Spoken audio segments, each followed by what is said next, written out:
میرے آن، اے میرے محمد تمہاری شہادت کی بقا کے لیے یہ ماں تعزیانے گاتی ہے. میرا سلام اس صابروں پر، میرا سلام اس صابروں پر جو تعزیانے کھاتی رہی، نوکے نیزہ پر سر آن و محمد کو دیکھتی رہی، زبان سے ایک حرف نہ کہا، صبر کرتی رہی. کربلا سے کوفہ، کوفہ سے شام، شام میں جب یہ سر ملے، ہر سر کی مصیبت کو، ہر سر کے مصائب کو زینب نے بیان کیا، لیکن جب آن و محمد کے سر آئے تو زینب خاموش ہو گئی کہ سامنے سر حسین موجود ہے. میرا امام، امام زندہ اور مردہ حی ہوتا ہے، زندہ شمار ہوتا ہے.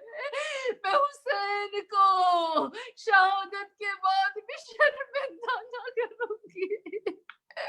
لیکن جب زینب پلٹ کر اپنے وطن میں آئی، جب زینب مدینے پہنچی، اپنے گھر میں داخل ہوئی ہوں گی، آنو محمد کے حجرے دیکھے ہوں گے، جب ان کی خوشبو آئی ہوگی، جب ان کے اسباب دیکھے ہوں گے. میں ماں ہوں، میرا دل کہتا ہے زینب نے سوئے مدینہ رخ کر کے کہا ہوگا اے میرے دلیر، اے میرے شیر، اے میرے شہسوار، اے آنو محمد ماں تم پر قربان.